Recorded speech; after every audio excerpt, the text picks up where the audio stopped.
Jewish involvement in international leftist movements is well documented, from the 1848 socialist uprisings in Europe to the Bolshevik Revolution, and yet many Canadians are unaware of the important role that Jews played in their own country.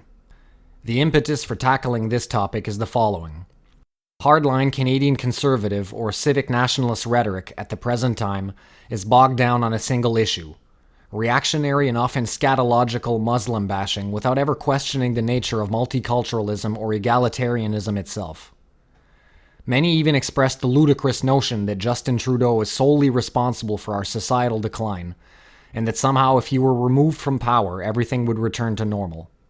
So for the sake of being thorough, it's crucial to understand the ways in which multiple hostile elements have contributed to undermine the European race and culture in this country over time, and this clarity can only be achieved by an unflinching examination of Jewish leftism. At the heart of all Jewish political and intellectual activity is the drive towards self-preservation, as noted in Kevin B. MacDonald's The Culture of Critique. Quote, "Ethnic and religious pluralism also serves external Jewish interests because Jews become just one of many ethnic groups. This results in the diffusion of political and cultural influence among the various ethnic and religious groups, and it becomes difficult or impossible to develop unified, cohesive groups of Gentiles united in their opposition to Judaism. Historically, many anti-Semitic movements have tended to erupt in societies that have been, apart from the Jews, religiously or ethnically homogeneous." Obtaining a clear picture of the history of communist organizations in Canada, both clandestine and otherwise, is no simple feat, but those patient enough to sift through the historical record will find a complex web of interrelated organizations in which Jews played a leading, if not the leading role. In no particular order, here is a list of prominent Jewish communists in leadership positions who operated in Canada. Sam Carr, Fred Rose, Jacob Penner, Joseph Zukin, William Ross, Sam Walsh, J.B. Salzberg, William Kashtan, Maurice Spector, Bill Kardash, Dan Goldstick.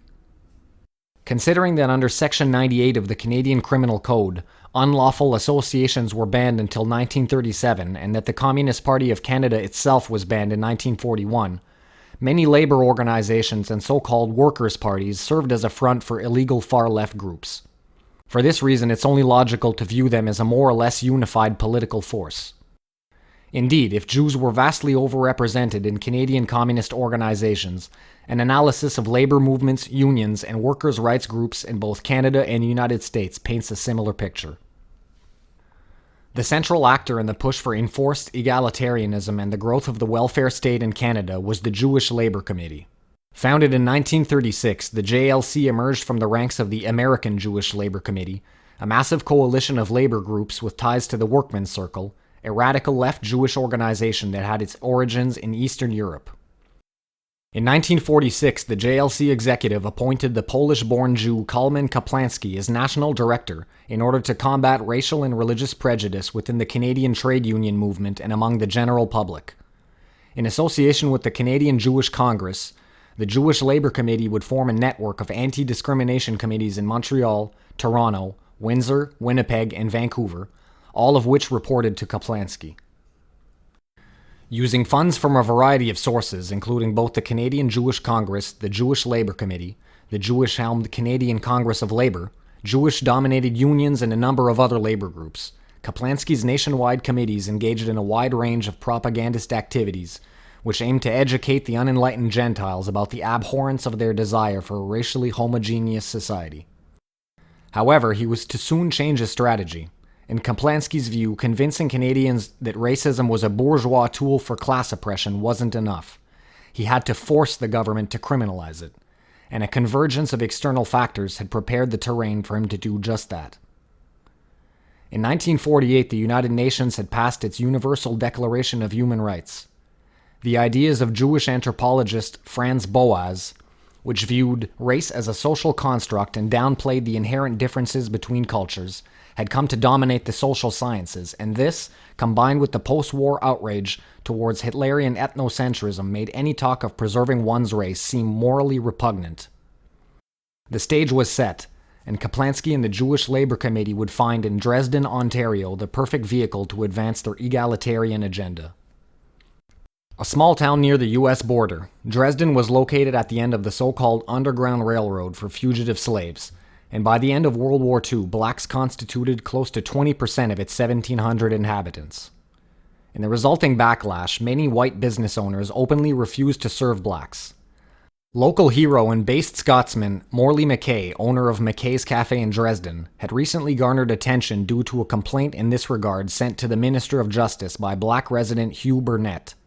Chaired, among others, by Rabbi Abraham Feinberg, the Toronto Association of Civil Liberties, or ACL, was a civil rights organization that was a major donor to the Jewish Labor Committee, and was to serve as a public front for Kaplansky's network in championing Burnett's cause.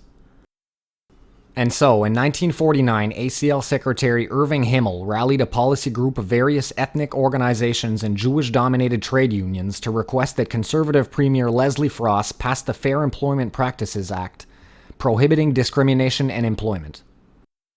This policy network also requested the repeal of discriminatory restrictive covenants which permitted individual communities to refuse the sale of homes to visible minorities.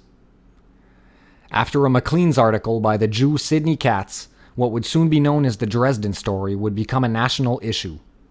The fact that Dresden citizens had overwhelmingly voted against the idea of criminalizing discriminatory business practices to the tune of 517 to 108 clearly was of no importance. Under pressure from all fronts, Premier Frost and his government created Canada's first Fair Employment Practices Act, as well as a bill prohibiting restrictive covenants, which effectively removed white Canadians' right to live in a racially homogeneous community. The contribution of the Jew Irving Himmel to this fundamentally anti-democratic legislation cannot be overstated. He was also a major force in lobbying for the repeal of the Chinese Immigration Act, which had heavily restricted Chinese immigration to Canada. Himmel got his wish in 1946. 70 years later, Asians make up around 45% of Vancouver's total population. Although the anti-discrimination bill was now in effect, things just weren't moving fast enough for the Kaplansky network. Aided by the Toronto Labor Committee's Jewish secretary Sid Bloom, they orchestrated a series of false flag operations, busing non-resident blacks into Dresden to test whether the defiant restaurant owner Morley Mackay would submit to the new legislation. In the 1960s, Bloom, who was by then the director of the JLC, would be responsible for high-profile minority rights initiatives in multiple provinces, including Nova Scotia, where he would dispatch another Jew, Alan Borovoy, to help organize the blacks in the Africville slum. A Toronto Telegram reporter was dispatched by Bloom to Dresden and provided extensive coverage of the Dresden affair. In Ross Lambertson's excellent, albeit resolutely pro-egalitarian account of the affair, he notes, "It was Sid Bloom who filed complaints on behalf of the blacks, and although Burnett, the black resident who filed the first complaint against Mackay, was more often in the public eye, it was Bloom who acted as his behind-the-scenes mentor, with Kalman Kaplansky standing even further in the shadows behind his labor secretary." Bloom's relentless targeting of Mackay, combined with intense lobbying, letter-writing campaigns, and his connections within the Canadian print media, led to Mackay being found guilty in 1955 of unlawful discrimination. 15 years after the events of Dresden, Pierre Trudeau would declare multiculturalism as Canada's official policy, and, as mentioned in a previous video, shift immigration permanently towards primarily non-European sources. This would culminate in 1988 with Brian Mulroney's Canadian Multiculturalism Act. The impact of Jews on the transformation of Western countries from racially homogeneous to pluralist, multiracial societies is well documented, and I'd invite any skeptics to consult Kevin B. MacDonald's authoritative book, The Culture of Critique, for a much more rigorous account of this. There is no doubt that Jews played a pivotal role in this transformation in Canada as well. According to the lawyer and human rights activist Frank Scott, no single body in the whole of Canada did as much continuous and consistent work for civil liberties than the Jewish Labor Committee. When one examines Jewish intellectual and political activity in this country through the lens of in-group self-preservation, even Jews like Ezra Levant, who express overtly anti-immigration and anti-Muslim views, appear not as dissidents going against the grain and siding with Gentiles, but rather as a reflection of international Jewry's growing concern on the issue of importing large numbers of individuals from an ethno-religious group with a historical propensity towards anti-Semitism. Of course, there's nothing inherently wrong about looking out for one's own kind. In fact, whether or not an action or policy benefits one's race and culture should be the absolute basis of traditional morality. The problem is when minority groups abuse their moral high ground and privileged status in order to advance their position to the detriment of the host population.